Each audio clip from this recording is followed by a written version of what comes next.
Morning, and thank you for joining, Gayatri. This is really helpful for people who are maybe not now, maybe going forward, listening to this video. But maybe quickly, if you want to introduce yourself, and what is your goal, mission, vision of life, and what are we supposed to talk today? What do you think we should be, talking, and how it'll be helpful for people today?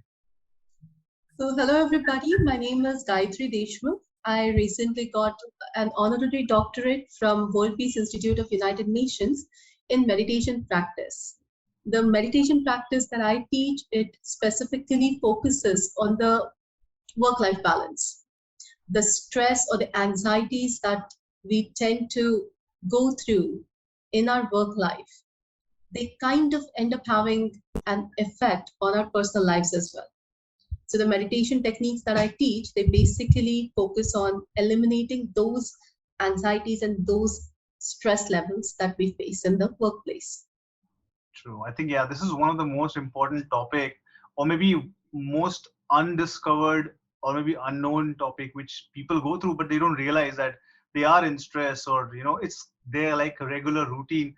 After this COVID hit us, we started working from home. I think people are struggling a lot because time management and things like work pressure, family life, no start time, no end time of the work. I think these things are adding on to this stress at the workplace. So let me ask you this: what are the common stress which are currently affecting people, which they might not aware of? Um, have you heard about this boiling frog syndrome? No. Okay, let me tell you. So there is this frog, he's put in a container filled with water. Uh-huh.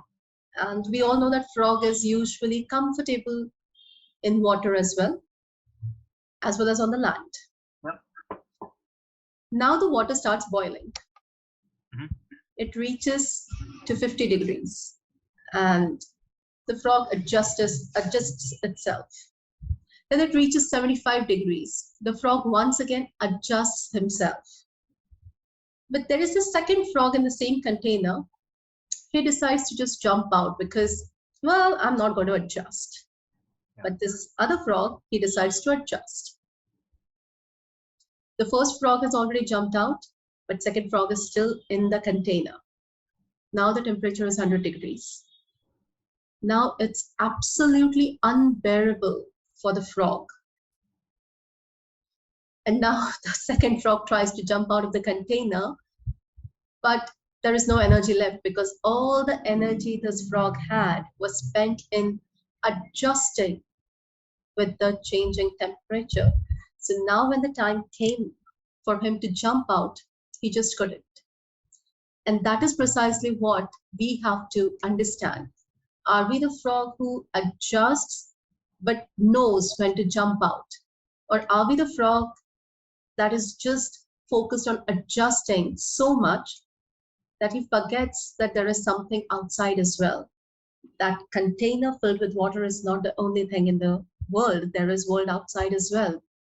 So I think when it comes to stress levels, the moment you realize that you are adjusting way too much, it is taking too much of your energy, too much of your mind space, so much so that it has started affecting your behavior in your personal life. Mm-hmm. The moment that starts happening, it's boiling frog syndrome. You need to jump out right away. There is a lot outside. That is so profound, really. I mean, this is how people are struggling today, but they're just trying to adjust and they're just trying to, cope up with life, and they're not trying to jump out of the situation and, taking care of themselves. Wow, I think this is really, really important for us to, know that we need to get out of that comfort zone, or maybe stress zone, which we call it now. And I think this is really good phenomena of understanding how boiling frog works, right? So thank you. Anything you want to talk about? Maybe, for example, a list of things which we should be aware of to notify, or are there any symptoms for us to understand that we are in stress, or we should not get into this, or how should we avoid these kind of situations which will hamper our personal life as well? So the first symptom, like I mentioned, if your work-life stress is affecting your behavior and personal life, then yes, that is a big red flag. You need to address it. Second symptom here would be when you think that your work is driving you. Sometimes we need to understand what we are doing and why we are doing. If your work life is driving your entire life, then that is not right. There is something called as work-life balance, personal life balance, and if that balance is going off, you need to immediately address that. Third important symptom is that you are thinking about people connected to your work life. They may not have any effect on your personal life, but they tend to occupy your mind to an extent that you're thinking about the work-related people, even in your personal life. And most important one of all, you're unable to understand whether you are having people problem or work problem. Mhm. So the first thing would be to identify that. And if you're unable to identify that, it's better to just let go. People Yeah, frown upon the people who quit, but sometimes it is okay to quit. Maybe you are not meant to be there. but I think there are a lot of pressure we have. Like, for example, we have our work. We have to do the work because there are a lot of dependencies on our work. If we lose the work, if we don't do the work, then it'll hamper my daily or monthly income, my liabilities which I have. There are a lot of things which goes on in mind, which makes us work like zombie. And I think that's where the zone which is we have to identify how we can manage or restrict ourselves that this is enough, I'm not going to do it. Or would it be okay for us to say no to certain tasks which is going beyond your ability or beyond your level of capacity? What do you think we should do in such a situation? First part of every century has come with its own challenges and changes in economic situations. Right. The entire 1900 to 1999 was marked with the recession and Yeah. how the Great Depression affected lives not just in the West world but also on the rest of the world. Hmm. From the year So 2000 to this particular century, I'm not sure if you are aware about this one phenomena that is being spoken about. It is called as moonlighting. moonlighting, yeah, yeah, So that is the biggest talking point at this point of time. yeah. The question now that crops up is when the lockdown was announced and the pandemic had taken over, what was it that followed immediately after? I don't know. Mass firings, mass Yeah, firings, absolutely, yes. mass firings. Yeah. After the mass firings, people realized that it didn't matter how much they adjusted to the stress. It doesn't matter how much you become a zombie because people depend on your work. Ultimately, it is you who has to be sane to make sure that people around you are still being driven. And if you are dependent completely on your one job, then that can be difficult, which is what was proven during the mass firings. Yeah. As a result, in 2022, now this is what happened in 2020. What happened in 2022 is mass resignations. Yeah. Yeah. Because the moment people realized that they were dispensable, they were disposable, and that they could be replaced at any point or that they are not as valued, they started looking for alternatives which would keep them happy. Yeah, makes sense. So now the moonlighting effect is when you have your day job and you're doing a night job, and the night job is something that may not pay you as much, but at least it will keep you afloat if at all such a situation arises again. Makes sense. As a society, as people, we have this thing inbuilt in us wherein we combat, we defend. There is this defense mechanism that works automatically, and that is what is working right now. However, the stress and anxiety levels will always be high if you're not looking at the alternatives.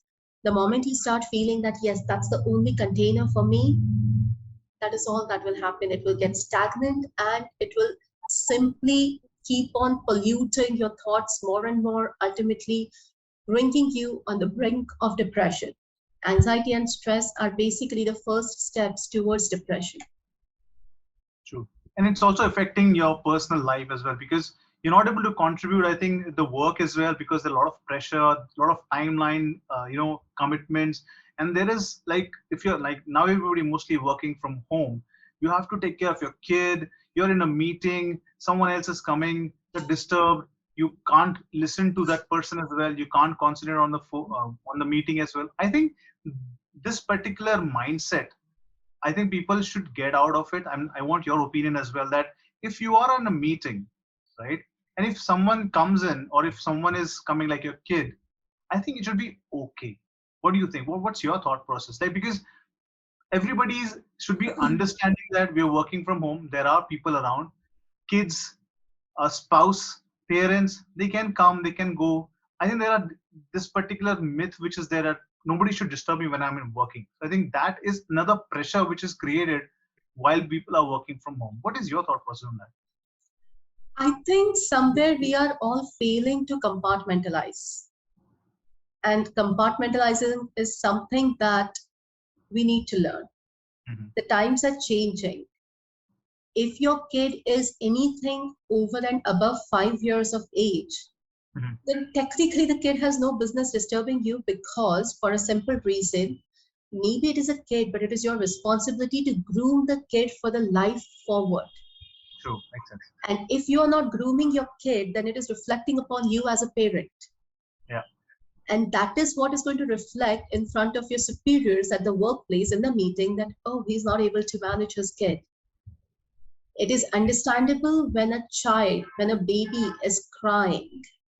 That is understandable because that is beyond anybody's control. But when you have a 5-year-old disturbing you in the meeting, then there is something terribly wrong with your upbringing or the way you're grooming your child. So here I'm not really talking about people who are on the other side of the frame or the screen. I'm talking about you as a person. And you shouting at the child is not going to help. True. Yeah, I think this is something which traditional Indian, household or mindset is like, when a kid is not listening, we just shout at that, that moment, that anger, that thing is coming out. I don't know. Maybe that's a pressure that you're not able to manage that situation, and you just try to, put anger in front of you so that the kid just, hide somewhere and then go from wherever you are working. I think that's the normal common mentality which everybody has, right? So maybe we should come out of this and then focus on the right upbringing and the right way to grow the child, so that these things does not come in picture. I think this is very, very profound, and this is very helpful for people who are working from home, who are working towards fulfilling the commitments, who are trying to manage both work and life. So I think these things adds a lot. I think what I wanted to understand from you, Gayatri, I think we only have 15 minutes now with you, but I want to understand mostly what best practices people should start implementing so that they have a good mindset, so that they have a good peace of mind, so that they have a lot of calmness while they work, as well as they give time to people at home. What should we do? Like, you do a lot of meditation, you know how to control mind. What should we start implementing? And things about how should we manage stress and anxiety both at workplace as well as at home. Gayatri, you're mute. On mute. Gayatri, you're on mute. The most important thing that you need to do when any situation arises or you're in any particular circumstances, breathe. The first thing we do is stop breathing. The moment we stop breathing, our brain stops working. The moment our brain stops working, we make all the wrong decisions one after another. Mm-hmm. True. The moment you start breathing, you start contemplating on your options. So give yourself time to first breathe and see what happens after breathing. And don't just breathe superficially. Take a deep breath right to your stomach. Exhale properly. At least do it for 3 to 5 breaths. so that your brain gets time, your brain gets stimulation to contemplate the situation and accordingly devise your strategy. You can't just be impulsive. Right. Major areas of stress and anxiety are when we are not in control of our own behavior, we are not in control of our own responses, we are more reactive in nature rather than responsive. And the moment that happens, deep down, we know that we are making a big mess. So forget about the external stress. We are also stressed about our own behavior. Agree. So a lot of things, they start from us and they end with us.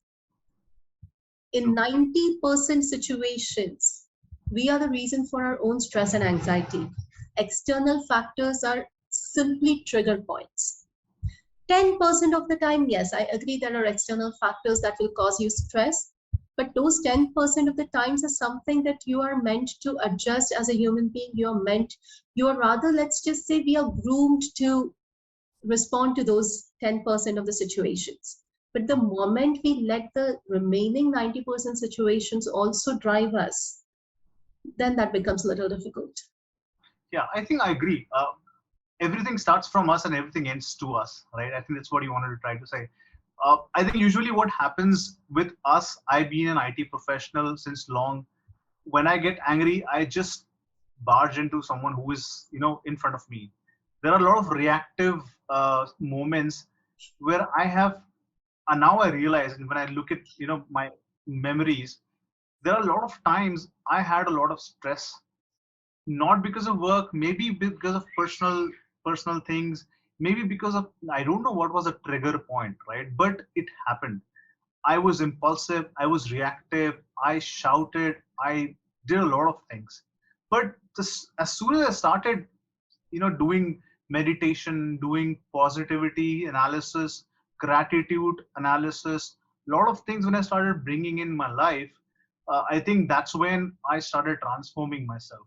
So what I did to overcome this was gratitude, right? So as soon as I get up, I say, thank you, Lord, for this beautiful day.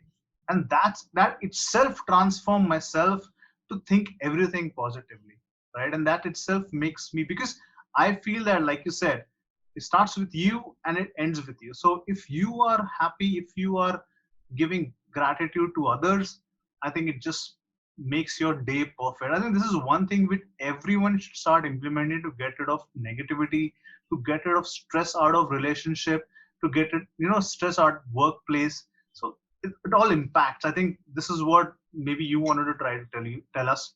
But I think anything else you think we should start implementing or analyzing ourselves, or take a step as soon as we know that we are in a situation, what should we do? Like, for example, if there's an argument between me and my spouse, for example, what should we do? If there's an argument between me and my superior, I think that this is not favorable to me, what should I do?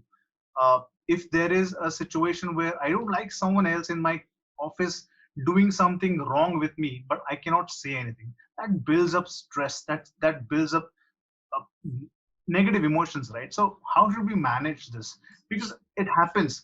For example, I want a good hike, for example, right? I meet my manager, and my manager said, "You did a good job. You did a great job, but you know what? The company is not doing good, and then you're not getting good salary." That itself triggers demotivation. That itself triggers, I'm doing so much work. I'm doing so much, extra work, but still I'm not getting salary, not hike. What should I do? And that itself gives a lot of stress. How should we manage such a situation? Because this is something very important for every employee who works hard, expects a lot, and don't get anything. So there are three parts to this questions, because you spoke about your arguments aspect, then you spoke about an aspect wherein uh, there is not adequately comfortable communication between you and your boss when it comes to your hike. Yeah. So it all comes down to this. If there are two people, arguments are going to happen. The moment you start overthinking it and the moment you start giving it too much importance, the moment the arguments start taking the center place and people start taking the back seat, then yeah, then there is something wrong with you. Okay. Arguments are going to happen. It's okay for arguments to happen. If you're holding grudges because of those arguments, then that is a problem. Second aspect you asked was about your expectations versus what you are being offered. Now, it all comes down to you again.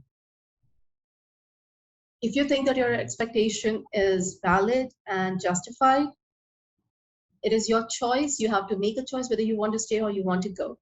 Mm-hmm. And sometimes you also know that maybe it is not justified. You just want it. True. So then you still have an option to look outside. When it comes to stress and anxiety, I always like to take example of my grandfather. He passed away last year, but he was professor at a B.Ed college. Okay. He was offered principalship 4 times. Wow. And he refused it all the 4 times. At one point, his students started becoming principal, but he still did not want to become a principal. Okay. Somebody asked him, like, what is wrong with you? People died for this position and you have been offered, it has been offered to you so many times and you are refusing in spite of being qualified. Mm-hmm. And my grandfather would say that I am qualified for it, but I'm not built for it. Oh, I don't like all those administrative work. I'm a teacher. I like to spend time with my students. I like to see them grow. And now my student is my principal. I'm happy about it. It is not for everybody. Those who can do it should do it. I am happy where I am. And I think that is missing in our generation today. We have no idea what you are happy with. True. My grandfather was he was a wise man who realized that once he becomes a principal, he's not going to get much opportunity to teach and he'll be stuck in administrative work. He identified it and he realized that his happiness did not lie in power. His happiness lied in his mental peace and the satisfaction he gets when he sees his children grow, his students grow. But there might be people who are meant for that leadership role, who are meant for that power play, who know what they are doing. And those people should strive for it. But it's okay for everybody not to be a leader. It's okay for some people to just be happy where they are.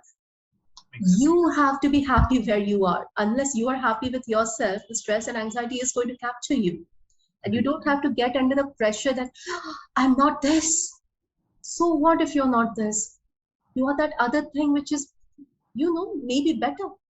It doesn't matter. Agree. Completely agree. I think I just want to, consolidate these thought process. What I think is you should be passionate about what you do, right? If you're passionate about your work, if you love doing your work, then this stress and anxiety will never, harm you, I guess. For example, if I just think about Monday and I say, oh God, it's Monday, then you're not loving your job. If you're excited about Monday that, oh God, I'm going to, go to work and I'm just going to do all these tasks and I'm really happy. That's my accomplishment. That's where I think your grandfather was also passionate about just teaching and giving value to others rather than being into something which is like administrative and paperwork, right? I think that's where I got the takeaway from your story, that if you're passionate about your work, stress and anxiety will never hit you. And then if you're not passionate about your work, if you're not loving your job, try something else where you think you are best fit, right? So yeah, I think maybe this is something. Mayank, you have a question? Do you want to type in the chat box? Uh, yeah, actually, I mean, I wanted to add to your point. Like, I mean, you said like, if you are passionate about your work, then stress and anxiety can take a backseat. But then I have a different approach to that as well. Like in my previous organization, I mean, I was passionate about my work, but then the thing is, like, I was quite an introvert back then. But being passionate about your work and the stress related to the job, I mean, an introvert cannot take it out as much as an extrovert can do, but then it eventually will will take a toll on you. Like, I mean, if you're not able to take out that stress at any other person, or if you can't barge into any other guy, I mean, eventually it will take a toll on you. So I mean, even if I was passionate about my work, it was taking a toll on me, to the point like I was trying to do the best of my knowledge. And I remember I got a top rating that year, but I was so frustrated regarding the stress related to my job in the team that after the rating I quit and I found another job for it. So I'm not sure, I mean, every person has a different way to manage these stress, but yeah, I mean, this was one of my take on that. And I mean, I was not able to manage the stress in that situation, so I had to get out of that team, but I was passionate about the work. So So yeah. some interesting information that you still are passionate, but you had to leave because because of certain situation. But I think, yeah, thanks a lot, Mayank, for giving that insight. Um Maybe we can talk about it, but I think maybe Gayatri, we have 2 minutes with you. Do you want to give some more guidelines, or what should we do at like start of the day, just to get rid of negativity? One liner, one guru mantra from you guys. Well, this is what you do when you wake up early in the morning. First, go into the squatting position, stay in that position for 2 minutes. Mhm. After that, go into the mountain pose. You can Google it. I can't show it to you right now since I'm not in that setup. Okay, sure. Stay in that position for 2 minutes, and then go into the baby pose. Stay in that position for 2 minutes. Those are your 6 minutes. Then sit in cross-leg position, hands on your knees, palms facing upward, back straight, and breathe with your stomach. Do that for remaining 4 minutes, and that's your 10 minutes routine for every day. Wow, this is something. So this particular thing which you just mentioned will help us build our mental status, our physical status, or Oh no, it flexibility. will just make sure that you don't behave like a stressed person throughout the day. It will keep you calm. Okay, that's good. I think this is really Keep helpful. you calm. Thank you, Gayatri, for joining. I think I would let you, take your time with other appointment. But this was really helpful. I think I'll reach out to you more for different topics. But this is really helpful. Thank you for joining this call Looking today. forward. Thank you so much. It was wonderful coming here, and thank you so much, Ajinkya, for such a wonderful session. Thank you, Gayatri. Thanks a lot. Thank you, guys. Thank you, Mayank.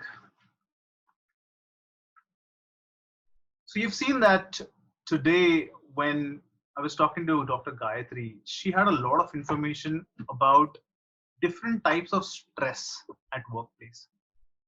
I want to talk about something which I have gone through in my career, right?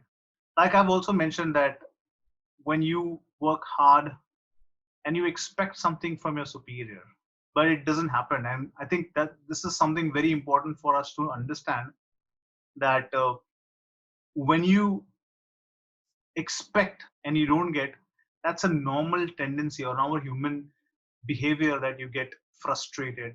You want to leave, you want to quit the job.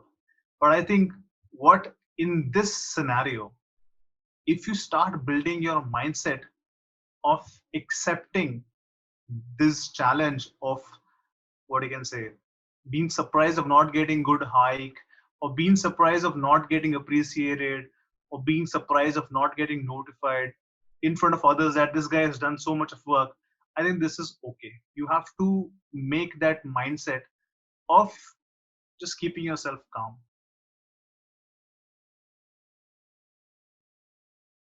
So stress due to people at workplace, office politics is much more.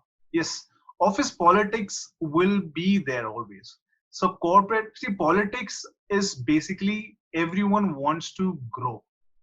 And if someone sees you that you are performing well and there is a competition, they will try to contradict your path, or they will try to contradict your approach, your efforts. And at that point of time, if you keep quiet, it's your, what you can say, loss. You have to make sure that you voice out. your voicing out is also important. Like I said, communication plays a lot of important role in your career. If you voice out, if you make sure that you are on your right path, nobody is disturbing you, understand the politics, and if you talk to people about what is going on around, I think this is very helpful. People tell in psychology, people say if you are in stress, talk to someone. If you are in frustration, talk to someone. If you are depressed, talk to someone. So I think if you talk to someone who is an authoritative person at your workplace, that will be helpful to take actions if you see politics around you. If you see something is not happening according to the ethics at workplace, you can raise your voice. But sometimes it is okay to accept and work the way you want it. Work harder, work more than expected. But then again, your expectations are in picture as well, because the more you work, the more expectations build up, and then the more you don't get your responses from your superior, more stress builds up. So stress at workplace is a very tricky thing. You have to understand it's in bits of when you should react, when you should keep calm, when you should communicate, when you should understand there's a politics going on, when you should understand that this person is behind me and he or she is trying to pull me down from where I'm going in my career. So you have to be very careful, right? Because this is your workplace. Oh, a lot of liabilities are depending upon your workplace, work, and your efforts towards the way you perform, right? The more you perform better, the more you get good salary hike. The more you get good salary hike, the more you are comfortable with, spending that in a better way, not struggling with, oh, monthly salary has come, in 1 week your salary is gone, because a lot of EMIs, a lot of expenses, a lot of credit card bills, and these all adds to your stress.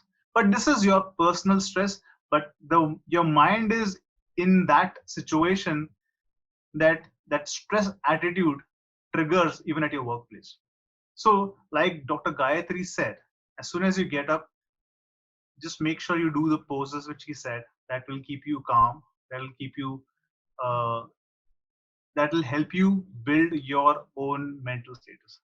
What I do is I get up in the morning, I give thanks for this beautiful day, I give thanks for whatever I've done yesterday, I give thanks for whatever I'm going to do today, and for the energy I'm going to get from the universal power for doing all these things.